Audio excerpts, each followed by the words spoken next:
Hello बच्चों, तो कैसे हैं आप सब लोग। यार मैं उम्मीद करता हूँ आप बहुत ही ज़्यादा बेहतरीन होंगे। बेटा आपकी जो पढ़ाई है वो सुपर से ऊपर लेवल की चल रही होगी। और एक और रैपिड रिवीजन के लेक्चर में आपका स्वागत करता हूँ। जो टॉपिक बेटा हम लगभग 1.5 से 2 घंटे के अंदर पढ़ते हैं उसी को हम रिवाइज कराते हैं आपको बेटा। 15 to 20 मिनट्स के अंदर हम जो है बेटा उसी चीज़ को आपको रिवाइज करा के देते हैं। ठीक है बेटा। तो आज हम क्या रिवाइज करने वाले हैं? आज हम रिवाइज करने वाले हैं बेटा मॉर्फोलॉजी ऑफ फ्लावरिंग प्लांट्स का लेक्चर 10। ठीक है। रैपिड रिवीजन होने वाला है। आपको याद होगा लेक्चर 10 के अंदर हमने सीड की बात करी थी बेटा। 11, 12 और 13 के अंदर हमने फैमिलीज की बात करी थी। तो देखो जो है अब हम शुरू करते हैं बेटा। और मैं उम्मीद करता हूँ आपका रिवीजन बहुत शानदार चल रहा होगा मेरे बिना भी। ठीक है। बाकी बेटा मैं तो हूँ ही मदद करने के लिए। तो बेटा मैंने क्या बताया था आपको, सीड आपको याद होगा बेटा, हमने लेक्चर 1 जो पढ़ाया था उसके अंदर भी एक्चुअली बेटा सीड से रिलेटेड डिस्कशन हमने आपसे करा था। ठीक है बेटा। आओ देखो, तो वहां भी हमने आपको चीजें बताई थी। देखो बेटा सीड क्या होता है, ओव्यूल ही फर्टिलाइजेशन के बाद क्या बन जाता है बेटा, सीड के अंदर डेवलप कर जाता है। ठीक है। सीड बेटा आपका दो पार्ट से मिलकर बना हुआ होता है। एक होता है सीड कोट, एक होता है बेटा एम्ब्रियो। एम्ब्रियो आपका दो पार्ट से मिलकर बना हुआ होता है, एम्ब्रियोनल एक्सिस, कॉटिलेडन। जो एम्ब्रियोनल एक्सिस होती है बेटा वो आपकी एपिकोटाइल और हाइपोकोटाइल से मिलकर बनी हुई होती है। जो बेटा कॉटिलेडन होता है वो या तो एक हो सकता है, दो हो सकता है। अगर एक होगा तो बेटा मोनोकॉट की कैटेगरी में जाएगा वो। दो होंगे तो बेटा वो डाइकॉट की कैटेगरी में जाएगा। मोनोकॉट के एग्जांपल है आपके बेटा वीट और राइस। आपके डाइकॉट के एग्जांपल है पी और ग्राम। किसी को कोई शक बिल्कुल नहीं होगा बेटा, बहुत ही चीजें जो हैं आपकी आसान है। अब जरा ध्यान से देखो बेटा, अब हम बात करते हैं स्ट्रक्चर ऑफ डाइकोटिलेडनस सीड। ठीक है बेटा। नीचे का आपको दिखेगा नहीं, जब मैं वो चीज समझाऊंगा मैं अपने आप हट जाऊंगा। देखो जरा ध्यान से, जब बेटा आप सीड देखते हो तो देखो बाहर बेटा आपको सीड कोट दिख रहा है। अब इस सीड कोट की दो लेयर दिख रही होंगी बेटा, एक लेयर ये, एक लेयर ये। तो बेटा जो आउटर लेयर होती है इसको हम कहते हैं बेटा टेस्टा, और जो इनर लेयर होती है उसे हम कहते हैं टैगमैन। किसी को कोई शक बिल्कुल नहीं होगा। अंदर बेटा ये जो पूरा स्ट्रक्चर दिख रहा है एम्ब्रियो दिख रहा है, जिसको हम बाद में अलग से अभी डिस्कस करेंगे। अब होता क्या है, जब आप बेटा एक सीड को देखते हो तो आपको सीड के ऊपर एक स्कार देखने को मिलता है। आपको देखने को मिलता है क्या बेटा, एक निशान। अब देखो मुझे गायब होना होगा तभी मैं समझा पाऊंगा। हाँ देखो, वरना दिखेगा नहीं ना आपको। नहीं, पहले मैं एक चीज समझाता हूँ बेटा। आपको एक चीज पता है ना, ये जो सीड है ये एक्चुअली में ओवेरी के अंदर प्रेजेंट होगा या फ्रूट के अंदर कह लो, चलो ओव्यूल रहा होगा पहले ये। तो बेटा जब ये रहा होगा तो क्या ये अटैच था आपके ओवेरी की बॉल से? बिल्कुल अटैच था। तो किसी एक पॉइंट पर बेटा यूं अटैच होगा। तो अब बेटा सपोज करो ये आपका क्या है, ये आपका सीड और ये है बेटा वो अटैचमेंट वाला। और ये जो आपको आगे का हाथ दिख रहा है मेरा, ये वाला हिस्सा, देखो ये वाला जो हिस्सा दिख रहा है इसे ओवेरी कंसीडर करो। ये ओव्यूल है, इसको जोड़ने वाला ये उंगली हो गई। अब बेटा जिस पॉइंट पे अटैच है, जब मैं इससे अलग करूंगा तो क्या यहाँ निशान बन जाएगा? जो अटैचमेंट का जब आप तोड़ते हो तो यहाँ निशान रह जाता है। तो बेटा हाइलम वही है। हाइलम कुछ नहीं है, हाइलम एक निशान है बेटा। हाइलम क्या, स्कार है किस पर? सीड कोट पर। डेवलपिंग सीड बेटा अटैच होता है फ्रूट पर, वही ये जो है निशान होता है। ठीक है बेटा, कोई शक? अब इसी हाइलम के ऊपर क्या होता है बेटा, एक ओपनिंग प्रेजेंट होती है। देखो अब मैं हट रहा हूं यहाँ से। तो होता क्या है बेटा, जो हाइलम आपका होता है ना, हाइलम के ऊपर जो है एक स्मॉल पोर प्रेजेंट होता है अबव द हाइलम, जिसे हम कहते हैं बेटा आपके माइक्रोपाइल। और यहाँ पर सीड कोट एब्सेंट होता है बेटा। ये एक पोर है, पोर का मतलब छेद होता है। छेद है मतलब बेटा सीड कोट तो आपका एब्सेंट होगा ना। बेटा सीड कोट मैंने आपको 2D में दिखाया, एक्चुअली में तो बेटा 3D में होता है। सीड के चारों तरफ प्रेजेंट होगा, तो कहीं पर कोई छेद प्रेजेंट होगा तो वहां पर सीड कोट एब्सेंट होगा। अब ये छेद क्यों होता है बेटा? जब आप सीड को डालते हो जर्मिनेशन के लिए तो बेटा उसके सीड के अंदर कहीं से पानी भी जाएगा, एयर भी जाएगी, तभी तो जर्मिनेट करेगा। तो बेटा वो यही होल होता है जिसके थ्रू ये सारा काम होता है। तो बेटा आपको माइक्रोपाइल समझ में आ गया। अब मैंने ये इस तरीके से आपको दिखाया, एक्चुअली में अलग तरीके से दिखता है बेटा ये, बट आपको फील कराने के लिए हमने क्या करा, 2D फिगर है बेटा, हम नहीं 3D फील कैसे करा देंगे। हमने क्या करा, हाइलम बनाया इस तरीके से। हाइलम के ऊपर की तरफ ही हमने जो कोने की तरफ डाल दिया, जिससे कि आपको ये ऐसा लगे कि अब ये जो स्मॉल पोर है अब द हाइलम है बेटा। ठीक है। ये बात मैंने बेटा लेक्चर में जब आपको पढ़ाया था तब भी आपके साथ ये वाली बात हमने डिस्कस आपके साथ करी थी। ठीक है बेटा, तो आपको ये समझ में आ गया होगा। ठीक है, चलो आओ देखो। और जो बेटा डेली फॉलो कर रहे हैं उनको तो चीजें समझ में आ रही हैं बहुत बेहतरीन तरीके से। देखो बेटा ये क्या दिख रहा है आपको, जब एक एम्ब्री को देखते हो तो बेटा ये पूरी क्या दिख रही है आपको, एम्ब्रियोनल एक्सिस दिख रही है। अब जरा ध्यान से देखो, जो आपको ये जो दो दिख रहे हैं ये क्या, दोनों कॉटिलेडन है। ठीक है बेटा, फ्लैशी होते हैं और full of reserve food material होते हैं। इनके पास खूब ढेर सारा बेटा खाना होता है। किससे मिलता है? एंडोस्पर्म से मिलता है। ठीक है बेटा, अभी बताएंगे किस तरीके से मिलता है। तो देखो बेटा ये जो एम्ब्रियोनल एक्सिस होती है एक्चुअली में दो हिस्सों से मिलकर बनी हुई होती है, एक होता है एपिकोटाइल, एक होता है हाइपोकोटाइल। एपिकोटाइल बेटा वो वाला हिस्सा होता है एम्ब्रियोनल एक्सिस का जो आपके अबव द कोटिलेडन प्रेजेंट है, और देखो हाइपोकोटाइल वो वाला हिस्सा होता है जो बिलो द कोटिलेडन प्रेजेंट होता है। इनके बारे में बेटा इन डिटेल और बात करी जाएगी जब हम आपके सेक्सुअल रिप्रोडक्शन फ्लावरिंग प्लांट्स पढ़ाएंगे, क्लास 12 का लेक्चर 1, ठीक है बेटा। एपिकोटाइल डेवलप करता है प्लीम्यूल अपनी टिप के ऊपर, ठीक है। हाइपोकोटाइल डेवलप करता है अपनी टिप पर आपके रेडिकल, ठीक है।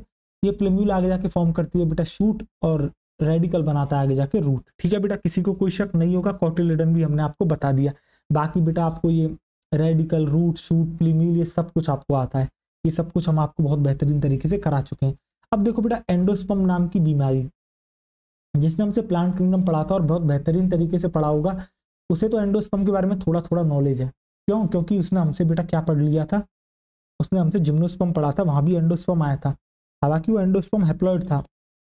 जो एंजियोस्पर्म में बेटा आपका एंडोस्पर्म होता है वो ट्रिप्लॉइड होता है। कैसे होता है वो भी आपको सेक्सुअल रिप्रोडक्शन फ्लावरिंग प्लांट्स में पता लगेगा। अभी आप एंडोस्पर्म समझो। देखो एंडोस्पर्म बेटा formed as a result of double fertilization. अब बेटे डबल फर्टिलाइजेशन आप अभी यहाँ पर लिखकर सेव रख लोगे अपने पास में, अभी बता नहीं सकता डबल फर्टिलाइजेशन क्या होता है, जब वहां पर मैं कराऊंगा तभी आपको समझ में आएगा। बेटा फूड स्टोरिंग टिश्यू है, इसके पास खाना होता है। अब ये खाने का करेगा क्या बेटा, अगर किसी के पास खाना है तो वो दूसरों को प्रोवाइड ही करेगा और खुद खाएगा, यही तो चीज होती है। देखो एंडोस्पर्म क्या करता है, प्रोवाइड करता है फूड किसको बेटा, यंग एम्ब्रियो को फॉर इट्स डेवलपमेंट। जब आपका बेटा एम्ब्रियो जो होता है, जब वो बेटा डेवलपिंग स्टेज पे होता है तो उसे फूड चाहिए होता है उसके डेवलपमेंट के लिए, तो वो उसे कहाँ से मिलता है, एंडोस्पर्म से मिलता है। अब एंडोस्पर्म के पास चॉइस होती है, जो उसके पास बचा कुचा फूड है डेवलपमेंट के बाद, क्या वो पूरी तरीके से एम्ब्रियो के कॉटिलेडन को देना चाहता है, नहीं चाहता। अगर दे देगा तो बेटा खुद खत्म हो जाएगा, ठीक है। तो वो सीड के अंदर एंडोस्पर्म नहीं मिलेगा, तो उस सीड को कहेंगे नॉन एंडोस्पर्मस। अगर वो कहेगा कि भैया मैं तो कुछ ही दूंगा, मैं बाकी हिस्सा अपने पास रखना चाहूंगा, तो बेटा वही सीड के अंदर आपके क्या होगा, एंडोस्पर्म प्रेजेंट होगा, तो वो एंडोस्पर्मस सीड कहलाएगा। अब बेटा जिस कॉटिलेडन को पूरा मिल गया वो वेल डेवलप होगा, और जिसको नहीं मिलेगा वो नॉट वेल डेवलप्ड होगा, ठीक है बेटा। अब देखो during development some food of endosperm stored by embryo in the cotyledon. देखो वही बात मैंने लिखी है कि डेवलपमेंट के समय कुछ फूड जो है बेटा एंडोस्पर्म का किसमें स्टोर हो जाता है, आपके कॉटिलेडन में हो जाता है। फिर अब से कॉटिलेडन अपने पास फूड स्टोर करके क्या करते हैं, तो बेटा जब तुम सीड को जर्मिनेट करते हो, उसे डालते हो, सी को क्या कहते हैं, सीड को जब बेटा आप सो करते हो जमीन में, आप उसे बीज को बोने के लिए डालते हो, तो होता क्या है बेटा, उसका जो डेवलपमेंट करने के लिए, उसका जो जर्मिनेशन करने के लिए उस समय जो उसे फूड चाहिए होता है वो कॉटिलेडन ही प्रोवाइड करता है। और जब तक प्रोवाइड करता है तब तक बेटा उसकी पत्तियां नहीं निकल आएंगी और वो फोटोसिंथेसिस नहीं करने लगेगा। तो बेटा मैंने ये बात लिख भी दी है, cotyledon provide food during seed germination until leafy shoot formed. क्या किसी को कोई डाउट बेटा एंडोस्पर्म से रिलेटेड, कतई नहीं होगा, ठीक है। अब देखो बेटा आगे, हाँ ये देखो बेटा, इसके बाद हमने बात करी बेटा डाइकॉट और मोनोकॉट के बारे में।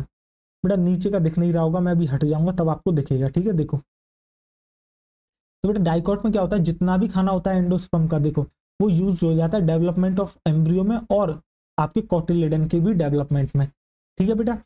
इसलिए that's why dicot seeds are mostly non endospermic seeds. इसलिए बेटा डाइकॉट जो सीड होते हैं वो आपके नॉन एंडोस्पर्मिक होते हैं, जैसे बेटा ग्राम, पी और बीन। क्यों? क्योंकि एंडोस्पर्म ने सारा का सारा खाना अपना कहाँ दे दिया, एक तो बेटा एम्ब्रियो के डेवलपमेंट में दे दिया, और बाकी जितना बचा कुचा था वो सारा कॉटिलेडन को दे दिया, तो खुद के पास कुछ बचा नहीं, तो खुद का अस्तित्व खत्म बेटा, ठीक है।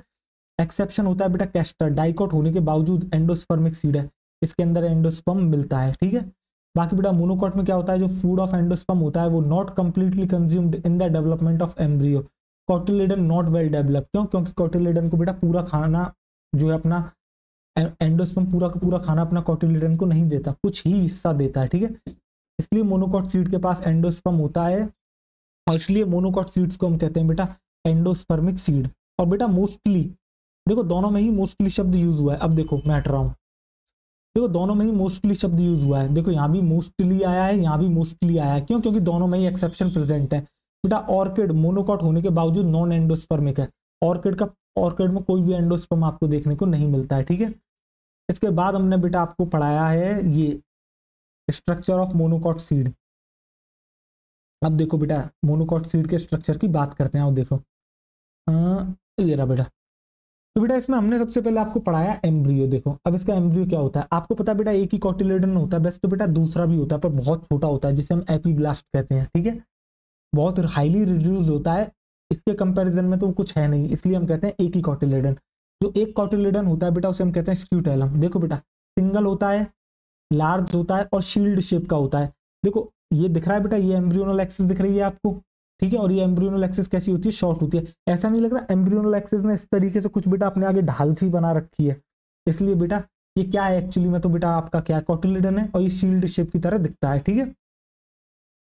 यहाँ भी बेटा वही बात, एपिकोटाइल, हाइपोकोटाइल, प्लीम्यूल, रेडिकल। एक नई बात जो यहाँ आपको देखने को मिलती है वो ये देखने को मिलती है बेटा, यहाँ कोलियोप्टाइल दिख रहा होगा और यहाँ आपको कोलियोराइजा दिख रहा होगा। तो बेटा प्लीम्यूल को जो है कवरिंग प्रेजेंट होती है प्लीम्यूल के ऊपर, जिसे हम कहते हैं कोलियोप्टाइल, और ऐसे ही बेटा रेडिकल के भी ऊपर एक कवरिंग प्रेजेंट होती है जिसे हम कहते हैं बेटा कोलियोराइजा। क्या किसी को कोई शक नहीं होगा बेटा, डायग्राम में भी क्लियरली दिख रहा है। अब देखो यही बात बेटा हमने लिख रखी है, प्लीम्यूल is covered by coleoptile, radical is covered by coleorhiza. अब कैसे याद रहेगा कौन किसको कवर करता है, देखो बेटा प्लीम्यूल में पी है, कोलियोप्टाइल में पी है, रेडिकल में आर है, राइजा में आर है, ठीक है बेटा, किसी को कोई शक नहीं होगा। अब देखो बेटा सीड जरा ध्यान से, अब मैं तुम्हें सीड दिखाता हूं। तो ये है बेटा आपका एक मोनोकॉट का सीड, आपको पता है मेज मोनोकॉट में आता है और मेज जो है एक सीरियल है, इसलिए हमने सीड ऑफ सीरियल लिखा है, किसको, मेज को, ठीक है। अब देखो बेटा बाहर मेज के केस में क्या होता है कि बेटा जो सीड कोट होता है ना और जो फ्रूट बॉल होती है वो दोनों फ्यूज कर जाती है, ठीक है बेटा। तो ये फ्यूज है दोनों ही बेटा, ये जो आपको लेयर दिख रही है यही फ्रूट बॉल है, यही बेटा सीड कोट है, ठीक है। अंदर प्रेजेंट होता है बेटा एंडोस्पर्म जो कि 3N होता है, ट्रिप्लॉइड होता है। इसकी जो कवरिंग होती है बेटा वो एल्यूरोन लेयर होती है, वो भी ट्रिप्लॉइड होगी। क्या होती है बेटा, कवरिंग होती है एंडोस्पर्म की, इसके अलावा प्रोटीनेशियस होती है नेचर में, और बेटा ये सेपरेट करती है एम्ब्रियो को और एंडोस्पर्म को। देखो बेटा एंडोस्पर्म ये रहा, एम्ब्रियो आपका ये रहा, इसको कौन सेपरेट कर रहा है, इसको बेटा ये एल्यूरोन लेयर आपकी सेपरेट कर रही है। अब देखो बेटा यही हमने 3D डायग्राम बनाने की कोशिश करी है आपकी, इसकी एम्ब्रियो की। देखो बेटा ये जो दिख रहा है ये वाला हिस्सा आपको, ये क्या स्क्यूटेलम है, ये बेटा ये आपको दिख रही है कोलियोप्टाइल, ये प्लीम्यूल, एपिकोटाइल, हाइपोकोटाइल, रेडिकल, कोलियोराइजा। बहुत अच्छे से बेटा आपको उस समय कराई थी, ठीक है। और बेटा 3D डायग्राम है, इसमें बस वो हमें चीजें दर्शानी थी, वो हमने आपको दर्शा दी और अलग से हमने आपको पढ़ा दिया। फिर बेटा हमने आपको ये बताया था जो सीड कोट होता है वो आपका मेम्ब्रेनस होता है, जनरली फ्यूज कर जाता है किसके साथ बेटा, फ्रूट बॉल के साथ। जो एंडोस्पर्म होता है बेटा वो बल्की होता है, स्टोर करता है फूड को। एम्ब्रियो है बेटा स्मॉल होता है और सिचुएटेड होता है किसके अंदर, ग्रूव में बेटा, at one end of endosperm. क्या किसी को कोई यहाँ तक कोई समस्या, बेटा मुझे नहीं लगता कोई समस्या किसी को होगी। तो बेटा ये लेक्चर आपको यहीं तक पढ़ना था, हमने यही पढ़ाया था, एक थोड़ा सा तेजी से रिवीजन दिया है, ठीक है बेटा। अगर कोई पहली बार सीधे इस रिवीजन को देख रहा है तो बेटा एक बार पूरा लेक्चर देख के आओ, बहुत बेहतरीन तरीके से पढ़ाया है, बहुत आराम से मैं पढ़ाता हूँ, ठीक है बेटा। रैपिड रिवीजन का मतलब होता है बेटा तेजी से रिवाइज कराना, तो बस यही हम कोशिश करते हैं बेटा आपको तेजी से कंसेप्ट दे सकें। जहां हमें लगता है यार धीमा पढ़ के थोड़ा और अच्छे से पढ़ा दें, वहां हम एक दो बार और जो है बेटा उसी बात को रिपीट कर देते हैं। तो बेटा इसी के साथ चलो मिलते हैं अगले लेक्चर में, तब तक अपना ख्याल रखें, बाय बाय, टेक केयर।